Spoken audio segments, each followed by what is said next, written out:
Сәлеметсіздер ме оқушылар? Математика 1-ші сынып, 3-ші сабақ. Осы сабақты естетін барлық тапсырмаларды бірге шығарайық.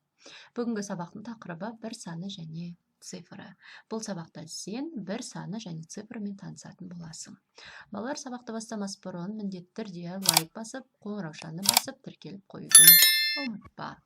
Олай болса, бастайық. Ең алдымен өткен сабақты есімізге түсіріп алайық, заттарды салыстырайық. Бұл жерде қанша көбелек бар? Және екінші қатарда қанша көбелек?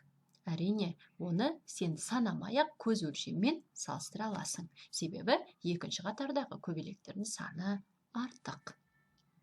Келесі, көз мөлшерімен санамай-ақ салыстырып көр. Екі қатардағы қарындаштардың қайсы артық? Әрине, мына қарындаштар, оң жақ қатардағы қарындаштар, сол жақ қатардағы қарындаштарға қарағанда артық. Бір дегенім бірлік, бірліксіз болмас тірлік. Екі дегенім жаман, елім болсын аман. Олай болса, балалар, бүгінгі сабақтың қандай тақырыпта болатынын біліп тұрған боларсың. Әрине, бір саны. Мұнда неше жеміс көріп тұрсың?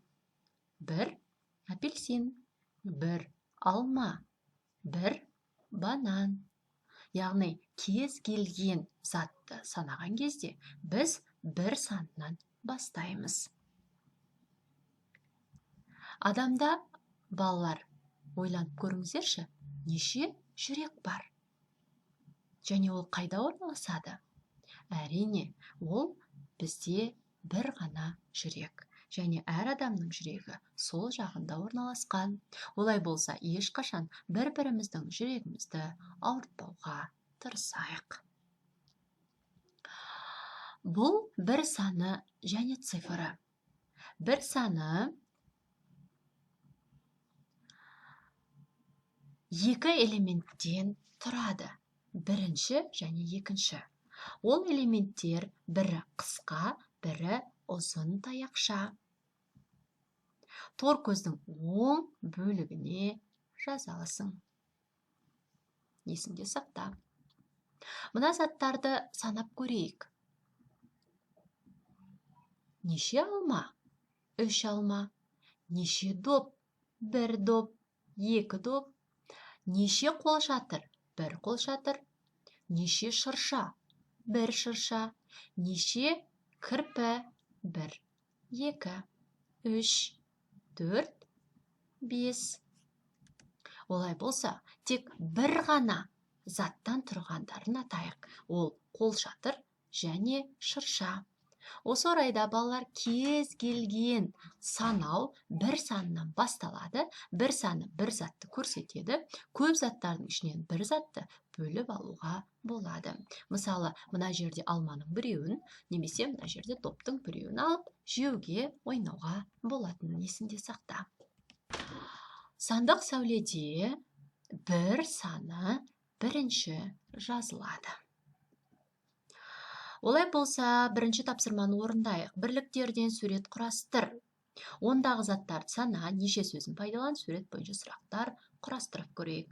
Мына жерде бізде сурет берілген.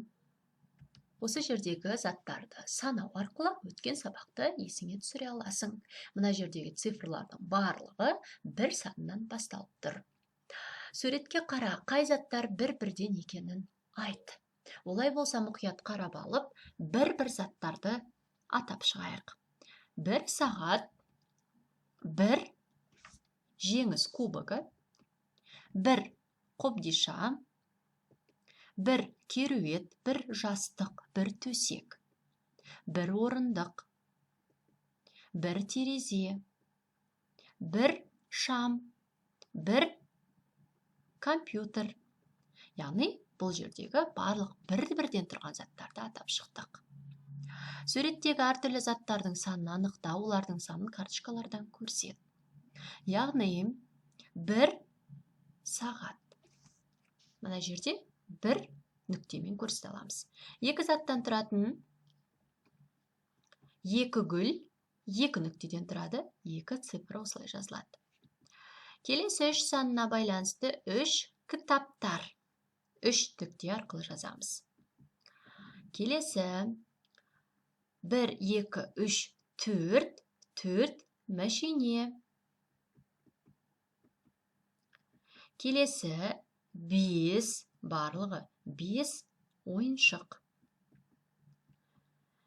Және де 1, 2, 3, 4, 5 бізде кітап бар. Одан басқа да заттар болса, санына қарай анықтап көрсең болады. Тапсырма: қай заттар бір-бірден бейнеленген сырымға оқу құралдарын жинауға көмектесейік. 1 сурет салуға арналған альбом, 1 сызғыш, 1 өшіргіш, 1 қарандаш, 1 қарандаш салғыш және 1 оқулық. Ал қалғандары бірден емес, одан көп. Олай болса, сырымға тек оқу құралдарын табуға көмектесейік. Бұл сырым.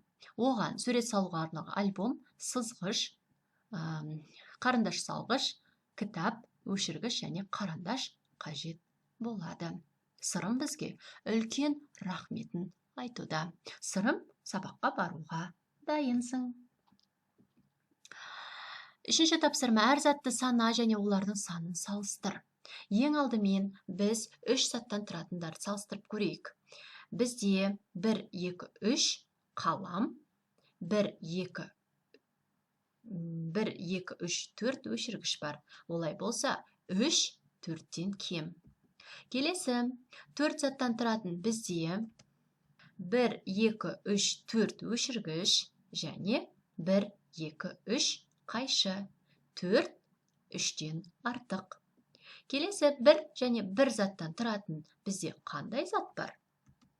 1 қылқалам және 1 сауыт, яғни қарандаш салғыш. Олар бізде тең болады.